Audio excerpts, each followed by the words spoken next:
ಕೂಡ್ಲಿಗಿ ತಾಲೂಕು ದಂಡಾಧಿಕಾರಿ ವಿಕೆ ನೇತ್ರಾವತಿ ಅವರು ಡಿಸಿ ಅವರ ಆದೇಶಕ್ಕೂ ಬೆಲೆ ನೀಡುತ್ತಿಲ್ಲ ಮತ್ತು ಸಾರ್ವಜನಿಕರ ಅಹವಾಲುಗಳಿಗೆ ಸ್ಪಂದಿಸುತ್ತಿಲ್ಲ ಎಂದು ರೈತರು ಹಾಗೂ ಸಂಘಟನೆಗಳ ಮುಖಂಡರು ಗಂಭೀರ ಆರೋಪ ಮಾಡಿದ್ದಾರೆ.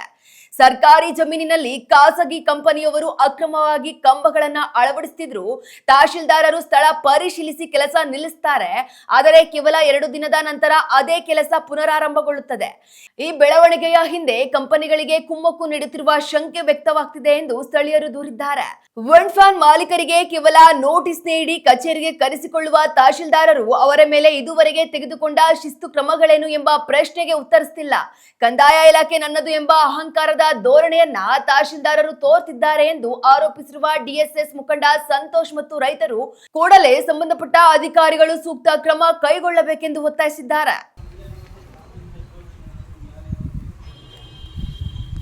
ಇದು ತಹಶೀಲ್ದಾರ್ ಕಚೇರಿಯಿಂದ ಹೌದು ಅವರೇ ನೋಟಿಸ್ ಮಾಡ್ತಾರೆ. ಇಲಾಖೆಗೆ ಬಂದು ಭೇಟಿ ಆಗಬೇಕು ಅಂತ ಹೇಳ್ತಾರೆ. ಯಾರು? ಕಂಪ್ನಿಯವರಿಗೆ. ಯಾರು? ನಮ್ಮ ತಾಲೂಕು ಕಂದಾಯ ಇಲಾಖೆಯವರು ಹೇಳ್ತಾರೆ 24 ತಾಸೊಳಗೆ ನೀವು ಕಚೇರಿಗೆ ಬಂದು ಭೇಟಿ ಆಗಬೇಕು, ಲಿಖಿತ ಹೇಳಿಕೆ ನೀಡಬೇಕು ಅಂತ ಹೇಳ್ತಾರೆ. ಇದು ಯಾವಾಗಲಿದ್ದಂದ್ರೆ ಈಗ 1 ವರ್ಷಲಿದ್ದ ಈ ತರ ಮಾಡ್ತಾ ಇದ್ದಾರೆ. 1 ವರ್ಷಲಿದ್ದ ಆದ್ರೆ 1 ವರ್ಷಲಿದ್ದ ಈ ತರ ನೋಟಿಸ್ಗಳು ಕೊಟ್ಟಿದ್ದಾರೆ. ನೋಟಿಸ್ ನಮ್ಮ ಹತ್ರ ಸುಮಾರು ನೋಟಿಸ್ ಇದಾವೆ. ಒಂದು ಪ್ರಕರಣ ದಾಖಲೆ ಮಾಡಿಲ್ಲ, ಒಬ್ಬರ ಮೇಲೆ ಕ್ರಮ ಜರುಗಿಸಿಲ್ಲ. ಒಂದು ಕಂಬಳಕ್ಕೆ ಅಷ್ಟೇ ಸೀಮಿತ. ಅಂದ್ರೆ ನಮ್ಮ ಆರೋಪ ಏನಂದ್ರೆ ಈ ತರ ನೋಟಿಸ್ ಕೊಡೋದು ಬೇರೆ ಏನೋ ಒಳ ಒಪ್ಪಂದ ಏನಾದ್ರೂ ಇರಬಹುದಾ ಅಂತ ಅನುಮಾನ ಇದೆ. ಆಮೇಲೆ ಯಾಕಂದ್ರೆ ಉದಾಹರಣೆ ಏನಂದ್ರೆ ಇದೇ ರೀತಿ ಕೊಟ್ಟಾಗ ಒಂದು ಏನಾಗ್ಬಿಡತ್ತೆ ಪಾಪ ಬಳಗಟ್ಟೆಯಲ್ಲಿ ಏನಾಗೈತೆ ನೋಡ್ರಿ. ಇದು ಬಳಗಟ್ಟೆ ಪಂಚಾಯತಿಯಲ್ಲಿ ಇದು ಸರ್ಕಾರಿ ಲ್ಯಾಂಡ್ 434 ಸರ್ಕಾರಿ ಲ್ಯಾಂಡು, 436 ಸರ್ಕಾರಿ ಲ್ಯಾಂಡ್. ಈ ಭೂಮಿಯಲ್ಲಿ ಉಳಿಮೆ ಮಾಡೋರು ಯಾರು? ದಲಿತರು. ತಿಪ್ಪೇಸ್ವಾಮಿ ಅಂತೇಳಿ, ಹನುಮಕ್ಕ ಅಂತೇಳಿ ಅವರು ಉಳಿಮೆ ಮಾಡಿದರೆ ಅವರಿಗೆ ಅದರ ಕಂಬದ್ದು ದುಡ್ಡು ಹಾಕಲಿಲ್ಲ. ಕಂದಾಯ ಇಲಾಖೆಯವರು ನಾವು ಲೀಜಿಗೆ ಕೊಡ್ತು ಅಂತ ಹೇಳಿ ಅವ್ರು ಲೀಜಿಗೆ ಕೊಟ್ಟಿದ್ದಾರೆ. ಇದರಲ್ಲಿ 10 ವರ್ಷ ಸರ್ಕಾರಿ ಭೂಮಿ ಇಲ್ಲಿದೆ. ಸ್ಪಷ್ಟವಾಗಿ ಹೇಳಿದ್ದಾರೆ. ಇಲ್ಲಿ ಇದೆ ನೋಡ್ರಿ, ಸರ್ಕಾರಿ ಭೂಮಿನ ಅವರೇ ಕೊಟ್ಟಿದ್ದಾರೆ. ಇಲ್ಲಿ ಏನ್ ಹೇಳಿದ್ದಾರೆ ನೋಡ್ರಿ, ನಾವು ಗುತ್ತಿಗೆ ನೀಡುತ್ತಿದ್ದೀವಿ, ಉಳಿಮೆ ಮಾಡುವಂತ ಭೂಮಿನ ಕಸ್ಕೊಂಡು ನಾವು ಗುತ್ತಿಗೆ ನೀಡುತ್ತಿದ್ದೀವಿ.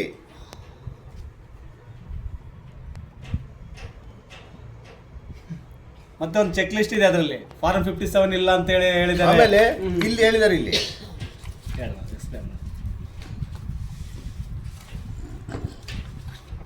ಕ್ಲೀನಾಗಿ ಕಾಣುತ್ತೆ.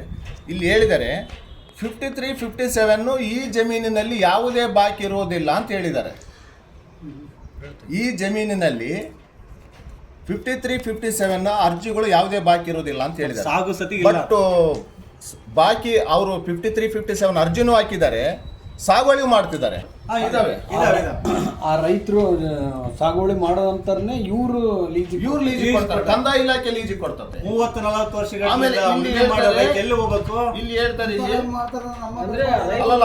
ಇಲ್ಲಿ ಹೇಳ್ತಾರೆ ಏನಂತ ಹೇಳ್ತಾರೆ, ಲೀಜಿಗೆ ಕೊಡ್ತಾರೆ. ಅಲ್ಲ, ಇಲ್ಲಿ ಹೇಳ್ತಾರೆ ಇದರಲ್ಲಿ ಯಾವುದೇ ಪದ್ಯಗಳಿಲ್ಲ, ಮರಗಳಿಲ್ಲ ಅಂತ ಹೇಳ್ತಾರೆ. ಆ ಜಮೀನಲ್ಲಿ ನೋಡಿದ್ರೆ ಮರಗಳಿದಾವೆ, ಆ ಮರಗಳ ಪದ್ಯ ಇದಾವೆ. ಈ ಕೃಷಿ ಯೋಗ್ಯ ಜಮೀನನ್ನು JSW ಕಂಪ್ನಿ ಕೊಡ್ತಾರೆ 10 ವರ್ಷ ಲೀಜಿಗೆ. ಫಾರಂ 57, 53 ಹಾಕಿದ್ದಾರೆ. ಅವ್ರು ಉಳಿಮೆ ಮಾಡ್ಕೊಳಕ್ ಉಳಿಮೆಯಲ್ಲೇ ಇದ್ದಾರೆ.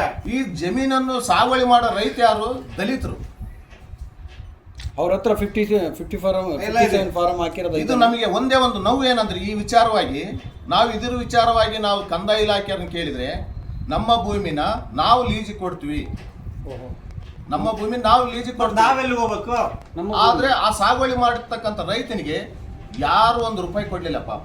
ಇದು ಬಹಳ ನೋವಿನ ಸಂಗತಿ. ಇದು ಇದೇ ರೀತಿ ಈಗ 1 ವರ್ಷಲಿದ್ದು ಏನಾಗ್ತದೆ, ಸಾಗುವಳಿ ಯಾರಿದ್ದಾರೆ? ಅವರೇ ಇದ್ದಾರೆ, ದಲಿತರೇ ಇದ್ದಾರೆ, ಕಂಟಿನ್ಯೂ ಇದ್ದಾರೆ. ಇದನ್ನ ಈಗ ಫ್ಯಾನಿಗೆ ಲೀಜಿಗೆ ಕೊಟ್ಟಿದ್ದಾರೆ. ಕಂಬ 66 ಲೈನ್ ಕಂಬ ಲೈನ್ ಗೈ ಸೆಟ್ಗಳು ಹಾಕಿದ್ದಾರೆ. 66 ಲೈನ್ ಅದು. ಹಂಗಾದ್ರೆ ಅದ್ರ ಲೀಸಿಂದು ಸರ್ಕಾರಕ್ಕೆ ಅಮೌಂಟ್ ಇವ್ರು ತಗೊಂಡಿದ್ದಾರೆ. 66 ಲೈನು. ಮತ್ತೆ ಅದರಲ್ಲಿ ಒಂದು ಫ್ರಾಡ್ ಮಾಡಿದ್ದಾನೆ. 66 ಲೈನ್ ಅದು 33 ಲೈನ್ ಅಂತ ತೋರಿಸಿದ್ದಾರೆ. ಇದರಲ್ಲಿ ಇಲ್ಲಿ ಹೇಳಿದ್ದಾರೆ ನೋಡ್ರಿ, 33 ಲೈನ್ ಅಂತ ಹೇಳಿದ್ದಾರೆ. ಇದರಲ್ಲಿ ಅದು 33 ಲೈನ್ ಅಲ್ಲ, 66 ಲೈನ್. ಆಮೇಲೆ ಇದು ಈ 2 ಸರ್ವೆ ನಂಬರಲ್ಲಿ ಇಷ್ಟು ಸೆನ್ಸ್ ನಾವು ಲೀಸಿಗೆ ಕೊಟ್ಟಿವಿ ಅಂತ ಹೇಳಿದ್ದಾರೆ.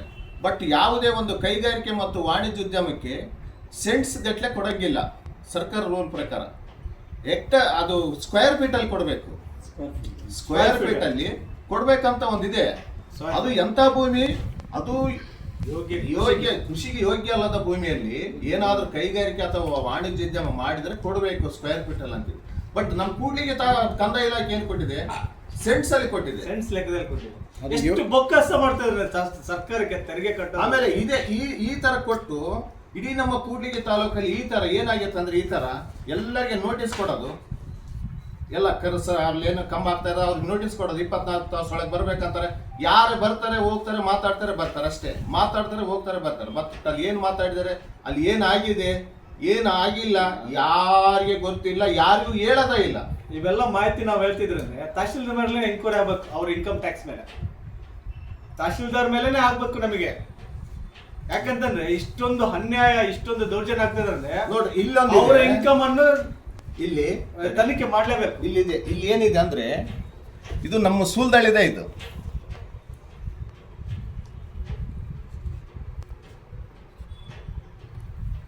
ಏನು ಹೇಳಿದ್ದಾರೆ, ತಹಶೀಲ್ದಾರ್ ಹೇಳಿಬಿಟ್ಟಾರೆ.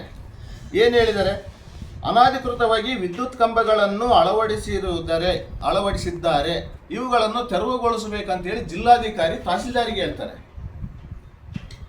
ತಹಶೀಲ್ದಾರ್ ಹೇಳ್ತಾರೆ. ಮತ್ತೆ ಆಮೇಲೆ ತಹಶೀಲ್ದಾರು, ತಾಲೂಕು ಸರ್ವೇರು, ಆಮೇಲೆ VAR ಎಲ್ಲ ಹೇಳ್ತಾರೆ.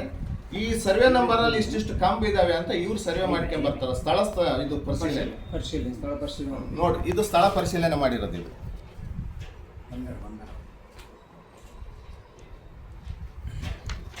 36 ಕಂಬ ಇದಾವೆ.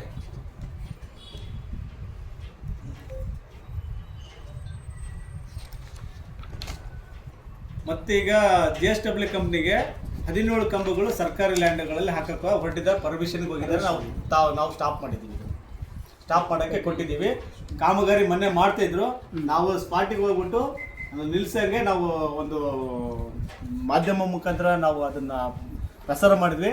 ಆ ಕಂಬಲ್ಲಿ ಸ್ಟಾಪ್ 17 ಕಂಬಗಳಿಗೆ ಈಗ ಆಲ್ರೆಡಿ ಪ್ರಸ್ತಾವನೆ ಏನಿದೆ ಅಂದರೆ, ತಹಶೀಲ್ದಾರ್ ಹೇಳ್ತಾರೆ ಜಿಲ್ಲಾಧಿಕಾರಿಗೆ, ನಮ್ಮವು ಇಷ್ಟು ನಮ್ಮ ಇಂಥ ಗ್ರಾಮದಲ್ಲಿ ಇಂಥ ಸರ್ವೆ ನಂಬರಲ್ಲಿ ಇಷ್ಟು ಅನಧಿಕೃತವಾಗಿದ್ದಾವೆ ಅಂತ ತಹಶೀಲ್ದಾರು ಜಿಲ್ಲಾಧಿಕಾರಿಗೆ ಹೇಳ್ತಾರೆ.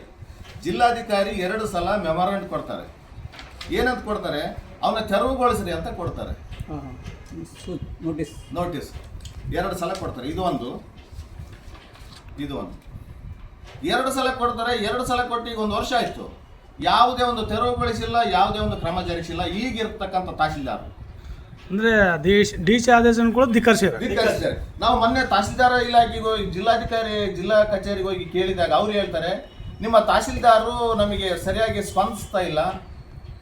ಅವ್ರು ನಾವು ಹೇಳಿರೋ ನೋಟಿಸ್ಗಾಗಲಿ ಮೆಮೊರಾಂಡ್